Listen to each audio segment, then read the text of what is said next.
Good evening and welcome to Guyana TV9 News, broadcasting live on television and streaming across all our social media platforms. I am Daniela Arouche with your top stories for July 27th. In the headlines tonight, President Ali launches Heart Initiative for long-term MV BARIMA relief. Chaos in Parliament as opposition demands resignation of government ministers over MV BARIMA tragedy. 30 still missing in MV BARIMA tragedy. Prime Minister reveals 73 dead amid opposition uproar. And government tables sweeping bill to regulate casinos, betting, shops, and online gaming. And now for the news in depth. President Dr. Mohamed Irfan Ali has launched the Heart Initiative to provide long-term financial, emotional, and spiritual aid to survivors and bereaved families of the MV BARIMA tragedy. Managed by civil and religious leaders under Chairman Carl Stewart, the program establishes a structured national support framework rooted in solidarity rather than compensation. Here's more in this report. Dr. Mohamed Irfan Ali reminded Guyanese that he had promised from the earliest hours of the tragedy that the government would stand beside survivors and the families of those who lost their lives or remain unaccounted for. He emphasized that this support is not temporary, but reflects the nation's shared responsibility to care for one another during times of grief. I promised in the early hours of that tragedy that my government will stand with the survivors and the families of the victims and those still unaccounted for, and that we will do so not for a fleeting moment, not until the headlines fade, but throughout the long, tender journey of healing.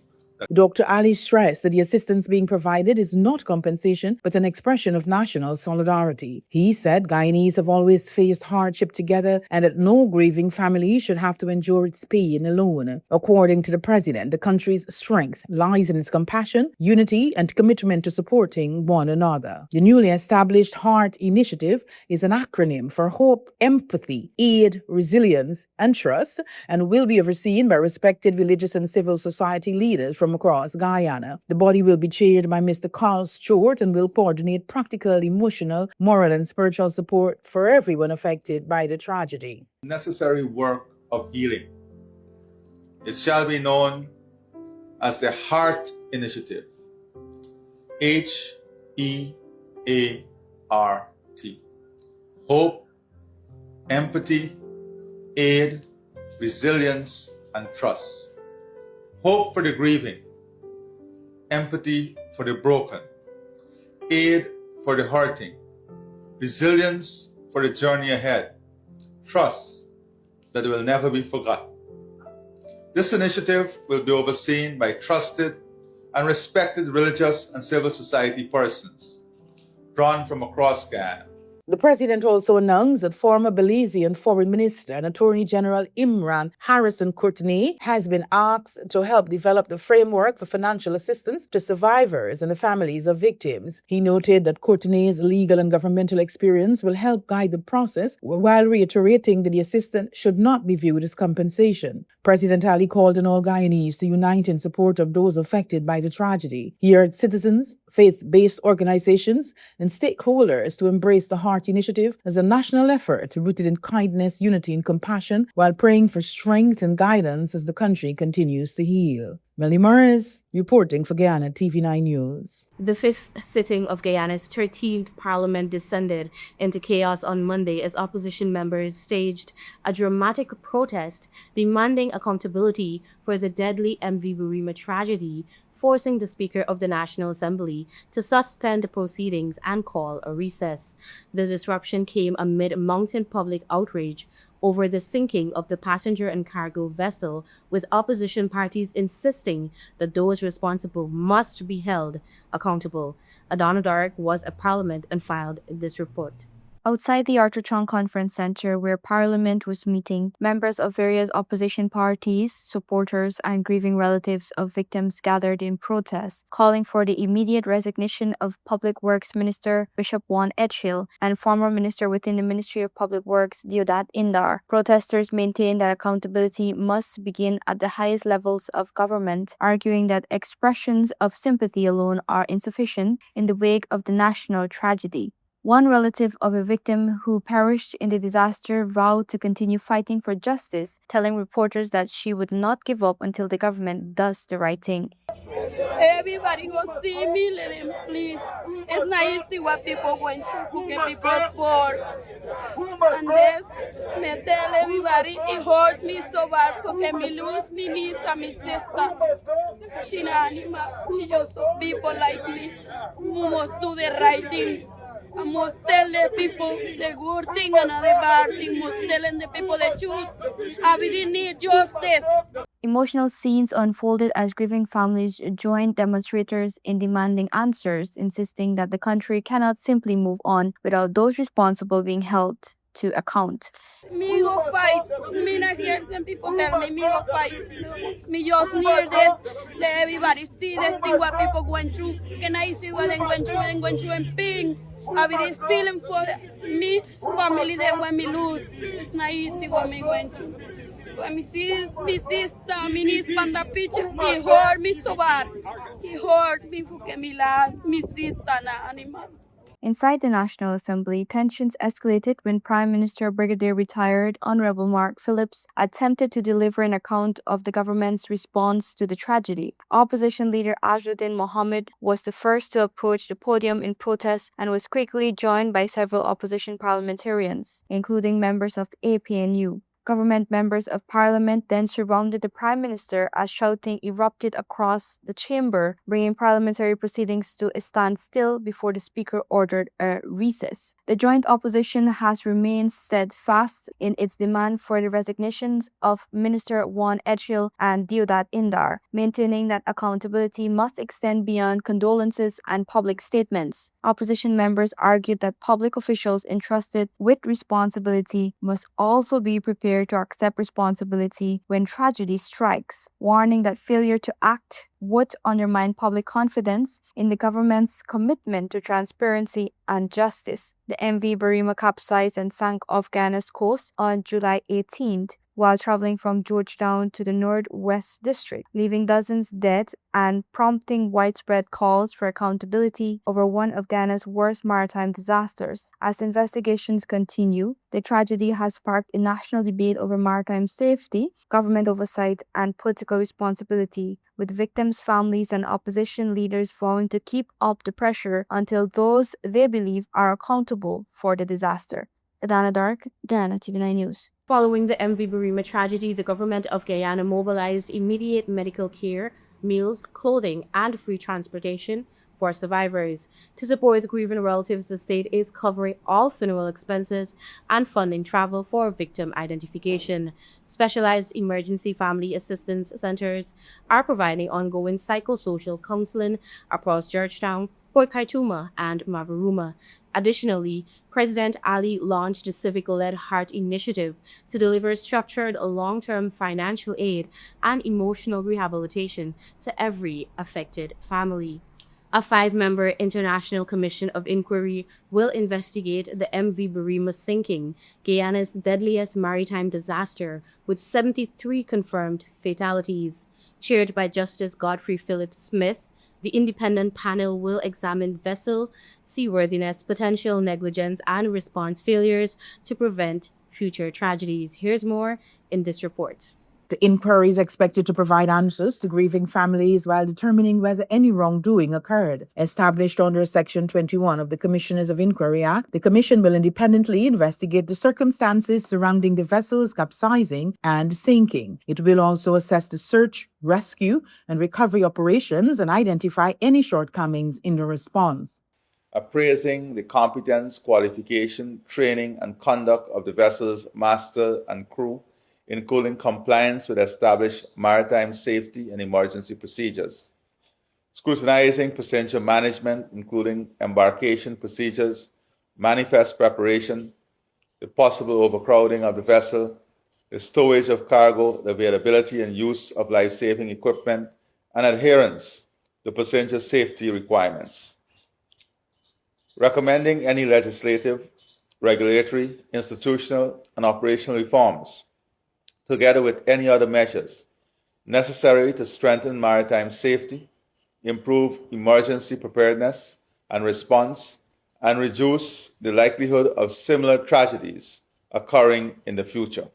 CARICOM's high-level representative for law and criminal justice and ad hoc justice of the Eastern Caribbean Court of Appeal, Justice Godfrey Philip Smith of Belize, will chair the panel. He will be joined by Dr. Andrzej Zasanowski of Poland, a naval architect and marine engineer with extensive experience in investigating major maritime disasters, Captain Hamada Fuda, Senior Maritime Surveyor and Compliance Auditor with the Maritime Authority of Jamaica, Miss Nairi Dawn Alfonso of Trinidad and Tobago, an attorney at law specializing in admiralty and maritime law, and Rear Admiral retired Hayden Pritchard of Trinidad and Tobago, a veteran with extensive experience in maritime operations and security, will also be part of the team. The inquiry has been given a wide-ranging mandate to examine the vessel's loading, boarding procedures, passenger conditions, and the events that led to the capsizing and sinking. Investigators will also review the vessel's seaworthiness and maintenance history while considering weather, tides, currents, navigation, communications, and other environmental or operational factors. Commissioners will further examine the qualifications, training, and conduct of the master and the crew,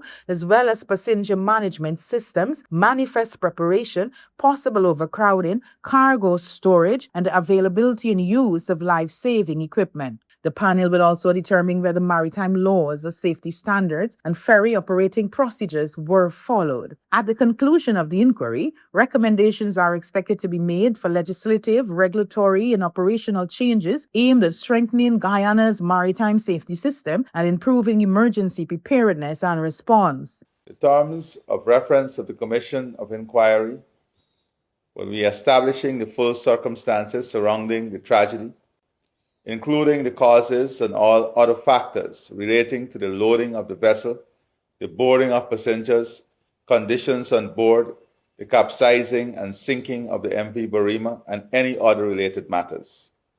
Reviewing comprehensively all aspects of the search, rescue, and recovery operations, including the adequacy, coordination, and effectiveness of the response.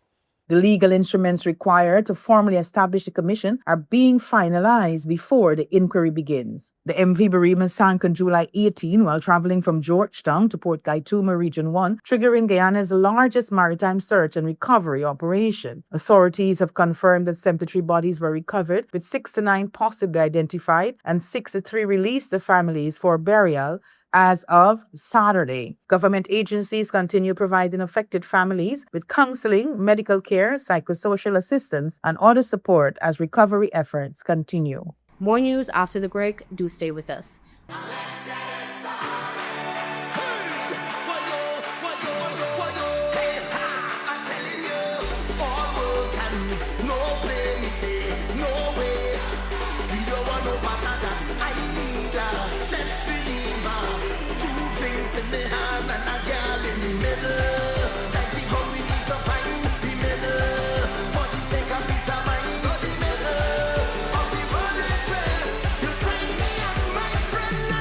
I know you have work to do, but come, I just need a minute of your time. It won't even take that long. So, I have a proposal. We could do besties in Punta Cana. Really need a getaway. And not to worry, I went to Sunita Travel Agency and they recommended a few hotels that do all-inclusive stays. And they're very affordable. The vibes. Let me tell you something. We do not want to miss a trip to Punta Cana. Why? Ziplining. No, I know this is not your vibe, but please, listen. Hold on, wait. I know you like throw it back. There's a boat party. We could go there. And then there's this thing called buggy adventure, some buggy something. I don't know, but I want to be a buggy or whatever it is. I just want to be a part of it. And then we got snorkeling. Oh, this thing is so ugly. Please, you be next to uglier things than this. Stop it. Trust me, you're going to love it. It'll be just you and me, Punta Cana, drinks, just having the time of our life. Not to worry. We've got many flight options, and they made sure that they went through it with me. The prices are affordable. Trust me. I know you like thinking about the budget or whatever. Remember the time when we went and we missed the flight? Yeah, when we booked with Sunita Travel Agency, Even if it happens, which slim chance, they'll know what to do and we won't be stranded like we did the last time. This solid plan. You, me, Punta Cana. Cheap. It won't even hurt your pocket. Please say yes. Yes. Welcome back. You're watching Guyana TV9 News Bulletin. French military divers have revealed that zero visibility, intense currents, and heavy debris can make searching the capsized MV BARIMA a life-threatening mission. Navigating entirely by touch over 15 dives, the team explained that the fragile wreck cannot be moved without breaking apart, requiring a slow, dangerous recovery process. Here's more in this report. During a briefing at the Charity Operations Center, the team explained that recovery efforts remain slow because the environment beneath the surface is among the most hazardous they have encountered. There are very, very hard environmental conditions, especially because of the tide and the currents. On the wreck, it's totally dark, so it's very difficult for us to navigate through the wreck. We have to feel the wreck, and it's like we are blind. So it's too dangerous for us to enter into the wreck. And because of the many ropes and hammocks, it's very difficult to see where we are going.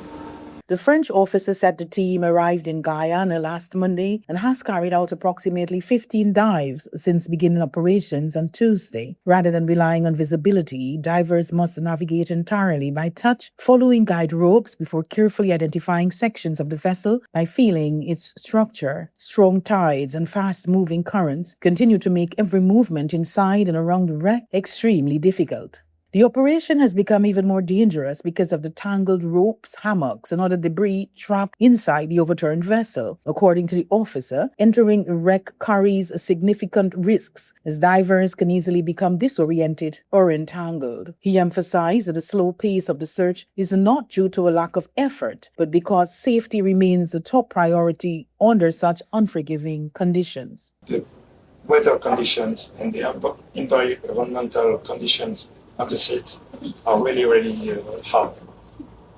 We had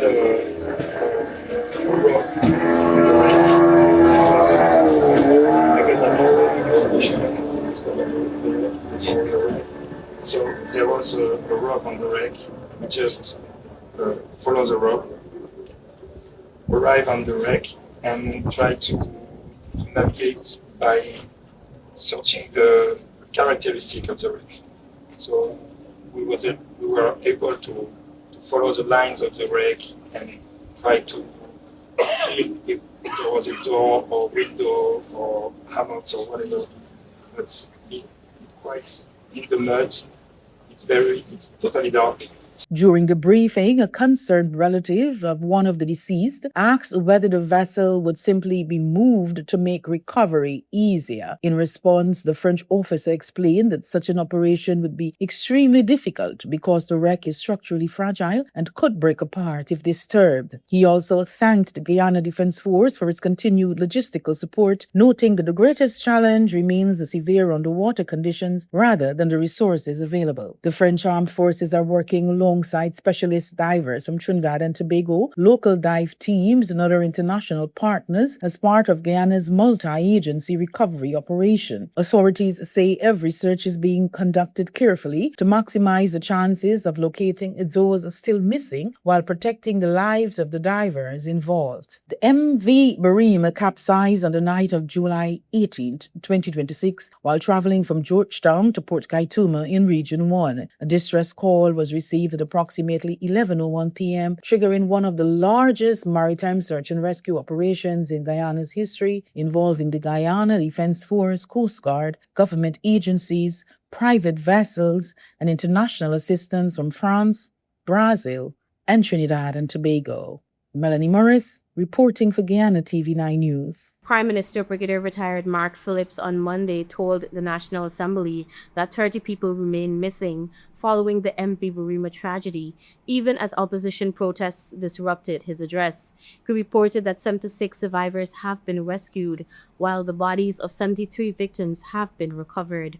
Authorities have confirmed that 179 passengers and crew members were aboard the vessel, with many not listed on the original manifest. The Prime Minister said the search and recovery efforts, supported by the French Guiana Armed Forces, continue despite difficult conditions. Protesters are demanding accountability and the resignation of senior government officials. The government of Guyana has introduced a major legislative overhaul of the nation's gambling industry. On Monday, Attorney General and Minister of Legal Affairs Mohaber Anil Nandulal tabled the Gaming Authority Bill 2026 in the National Assembly. The landmark draft law marks the first step toward building a comprehensive and transparent regulatory framework across the country. Our reporter has the details in this report. If approved, the legislation would create the Guyana Gaming Authority, an independent body responsible for licensing, monitoring, and regulating gambling operations nationwide. The authority would oversee casinos, gaming lounges, betting shops agents, online gaming platforms, and simulcast horse racing, while ensuring operators comply with national standards and legal requirements. The bill also outlines provisions for the licensing, supervision, taxation, and control of gaming, betting, and wagering activities throughout Guyana. It seeks to establish clear rules governing the operation of gambling businesses while strengthening oversight of an industry that has expanded rapidly in recent years, particularly through digital and online betting platforms. In addition to tightening regulatory controls, the proposed legislation places a strong emphasis on responsible gaming. Among its key measures is the creation of a responsible gaming fund aimed at supporting initiatives to reduce gambling-related harm, equipment, and operational practices across the industry. The proposed law further strengthens safeguards against financial crimes by incorporating anti-money laundering and countering the financing of terrorism requirements into the gaming sector. Operators found it to be in breach of the legislation could face administrative penalties and other enforcement actions designed to ensure compliance with the new regulatory framework. Attorney General Anil Nandulal formally moved the bill for its first reading, officially launching the legislative process. The move follows the government state's commitment to strengthen oversight of the gambling industry amid growing concerns over the social and economic effects of increased betting activity, particularly the rapid rise of online gambling, which has sparked calls for tighter regulation and greater consumer protection. Adana Dark, Guyana TV9 News. More news after the break. Do stay with us.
Want to place your death announcements and in memoriam messages on Channel 9?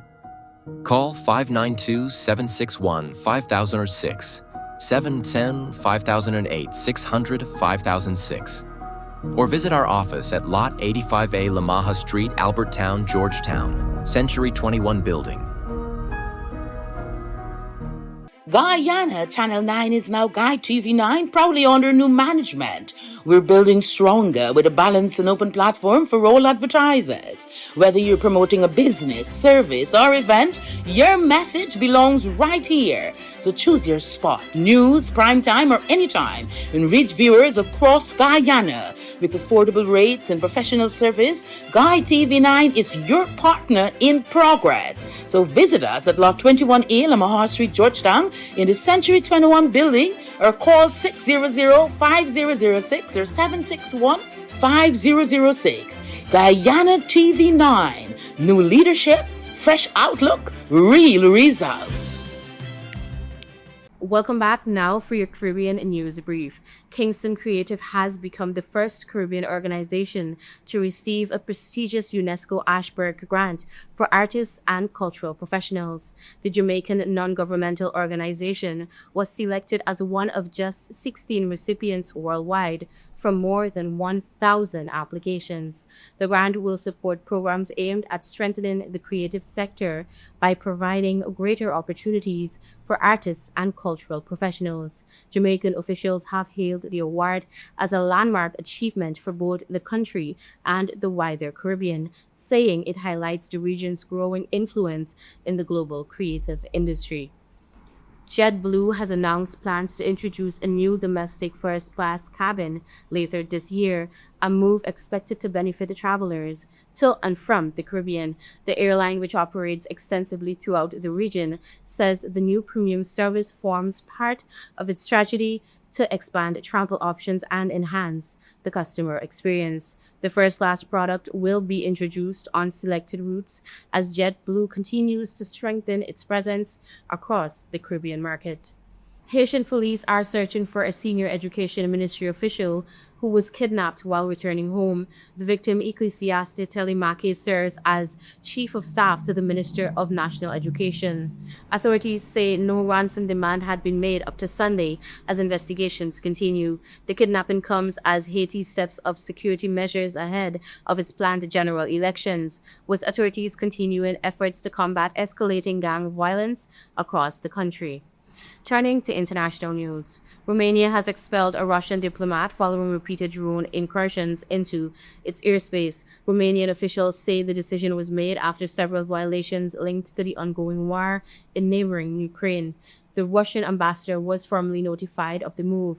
The incident highlights growing security concern among NATO's eastern members as the conflict in Ukraine continues to spill beyond its borders. Israeli Prime Minister Benjamin Netanyahu has departed for Washington for high-level talks with U.S. President Donald Trump. With Iran expected to dominate the agenda, Netanyahu said the meeting will focus on Israel's security, the ongoing situation in the Middle East, and efforts to expand regional peace. The leaders are also expected to discuss the situation in Gaza and broader regional security issues. The United Nations has warned that the world risks a resurgence of HIV epidemic after global funding for HIV programs fell by nearly 18% last year. According to UNAIDS, the funding shortfall threatens decades of progress in preventing new infections and providing life-saving treatment. The agency is urging governments and international donors to increase investment, warning that millions of lives could be placed at risk if funding continues to decline. Health officials say sustained financial support remains critical to ending AIDS as a public health threat worldwide. And those were the stories making the news tonight. Keep the conversation going online. Follow us on Facebook, TikTok, and YouTube at GUI-TV9. I am Daniela Arouge. Thank you for tuning in and have a safe evening. Bye for now.